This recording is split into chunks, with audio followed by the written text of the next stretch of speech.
Warning: the following is a hot take on Marvel Strike Force devs updates. The thoughts and opinions in this video are that of a free-to-play player. If you have a problem with that, this video is not for you. By hitting skip ad before this video started, you have agreed to these terms. Enjoy. Hi guys, welcome back for another one. I am Mr. Free to Play. That is right, I'm a free to play player and I give free to play player advice, tips, tricks, and other things. In this video, we're going over 2 dev blogs. So guys, if you're ready for it, sit back, relax, and let's get into it.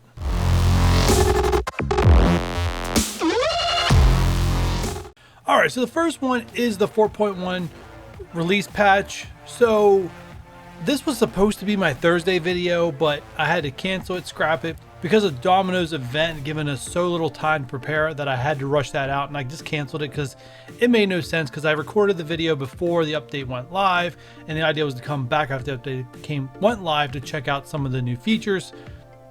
Scrapped it. Anyways, so we're going to review it. I'm just going to go through this pretty quickly. I don't think this needs too much time. Anyways, the first up, 3 new characters coming, we know. Versus battle, balances everything. This reminds me a lot of Pokemon, you know, where all the characters are balanced to level 50, but you have to get them above level 50 first before they automatically settle on that level. Something similar. I said on Apollo P13's last show that we did, what I was featured on. In case you guys don't know what that is, the link in the description will be below. But anyways, I said that this battle mode is the closest thing that this game has to a esport. I still kind of feel that way.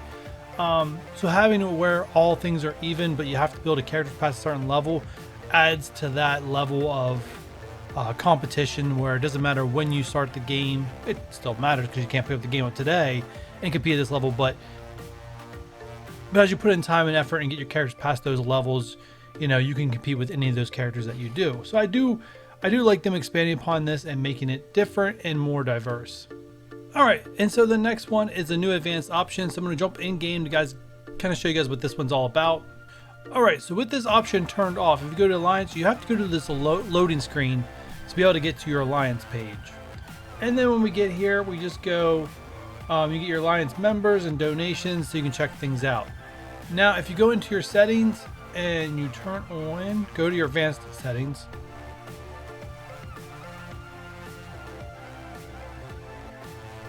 And then select Quick Alliance Access. Now when we click this Alliance screen, we get this little pop-up menu. We can see our daily raid key contribution, along with just click on these things and boom, goes right to them. No loading screen, much faster. Actually, I don't even know why they even do the helicarrier anymore. They might as well just go straight to this. This is a time saver. So if I want to see what my collection power is compared to everyone else in my alliance, I can go and realize that I'm better at least 2 people in my alliance. Yeah, that's where it is. Ability enhancements to Deadpool and Cable. Okay. I'm not going to review that here. You guys have probably already gotten enough of that. Level 65 can now use Alliance credits to purchase things in the War Store. I highly do not recommend this unless you have already maxed all your Stark Tech out, as where I believe long-term wise, the better value is to upgrade your Stark Tech for your characters. And then once you have that maxed out, spend credits. So I'm definitely not going to stop until all the stats in Stark Tech are 25 for me. Health bar visual update. I've seen a lot of complaints on Reddit about this one. To me, it doesn't look that much different. I'm not sure what the complaints are about or why it's that important. If someone can let me know in the comments down below, please do, because I read some comments on Reddit and then compared them to in-game, and I'm not seeing it. It looks exactly the same to me, so I don't understand what's the big deal.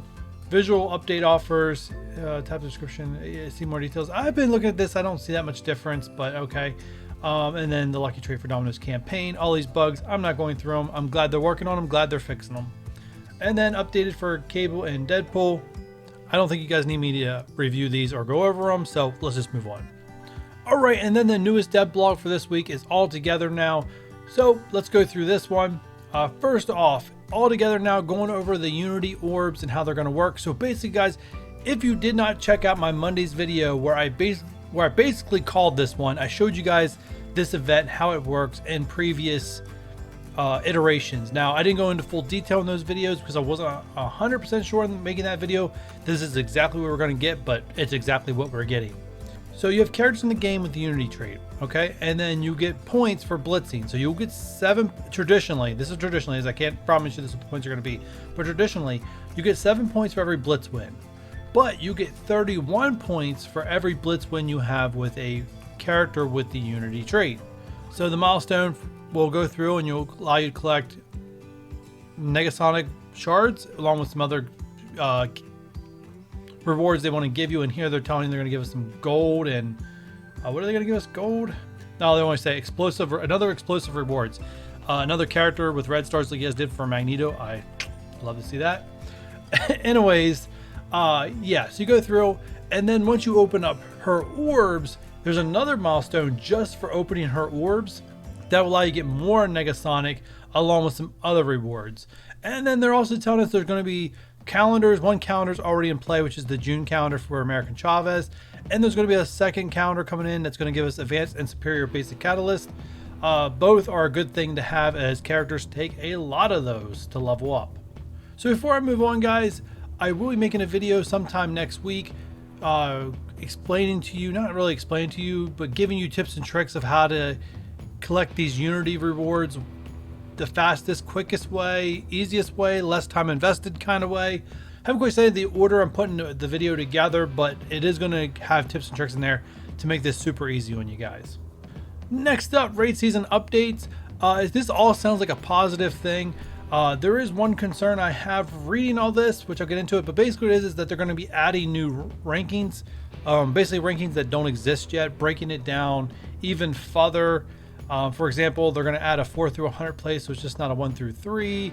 The percentages are being broken down even more, and they're going to be giving out more T4s per ranking, except for the very top tier, which sounds great, guys. We're all going to be getting more T4s, supposedly getting more T4s. We don't know that for sure yet, but ultimately, I think it's a great thing. I'm in favor of that.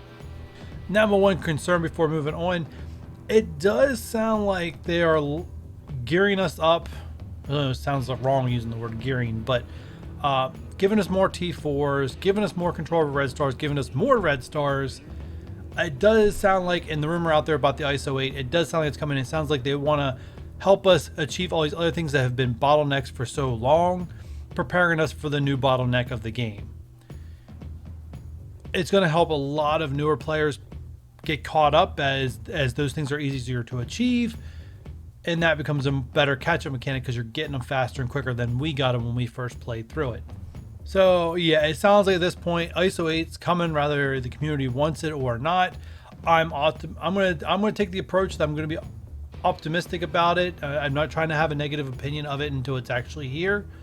Just for a simple fact, I want to give the devs at Marvel Strike Force the benefit of the doubt that they're doing this right, but the more micromanage it takes to micromanage all these characters and everything, the harder this game comes to play. I'm just saying that's a fact. So if they're giving us more mechanics that are going to break it down even more, they need to give us something on the opposite end to help us manage it better. I know there's been a lot of talk of us trying to get an API that helps manage all this. So hopefully, FoxNext, has taken all in and we'll be getting a lot more than just ISO 8. I'm cautiously optimistic that this is going to get done the right way and it's not going to be a drag on anybody.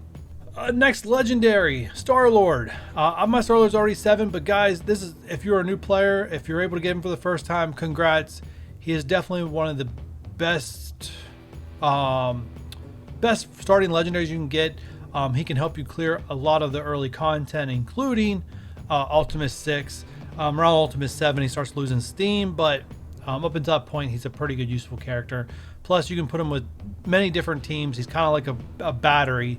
The only thing knock against Star-Lord is that his focus isn't that great, so sometimes his blinds won't apply when you really need them to. Upcoming Blitz. Alright guys, if you're a new player and you really want to have some luck ranking pretty high, I think this is your chance. Because Monday through Wednesday, we're getting Night Nurse. I don't think my Night Nurse is 7 stars, and I could care less about this Blitz. I'll probably go through, do the 750 to get all the milestones cleared, but I doubt I'm going to do any more than that because I have no desire in that. Plus, I want to be able to take a break from blitzing. I've already blitzed pretty hard so far for Ironheart. I'm going to be blitzing again when Ironheart rolls around the second time. I know I'm probably stuck with a 3-star Ironheart, but I'd really like to push and see if one of these days I can get her at least at 4. And that's just not her, that's any Blitz character. I'd like to know if I can do it or not. Guns and Gold, Merc event's coming up. Payday, guys, we're getting paid. Anyway, so the Mercs are going to have their double drop rate. None of these mercenaries can be used to unlock a legendary or anything like that, so it's not a very high priority. I put the Payday event, the Relic Hunt event, and even the Block Party event as low priority behind legendaries and the Wakandan event. But yeah, I mean, if there already are those star levels, you know, then put some investment into them so they can clear it. But ultimately, don't go farm these characters, is my personal opinion, unless you have achieved like all the legendaries and everything else in the game, and that's one of the last things you have left to do. Alright guys, that's it. That's the dev blogs. So guys, you want to do me a favor? Hit that likes up button, subscribe if you haven't done so already, and just like they say in the dev blog, until next time, good luck, Commanders.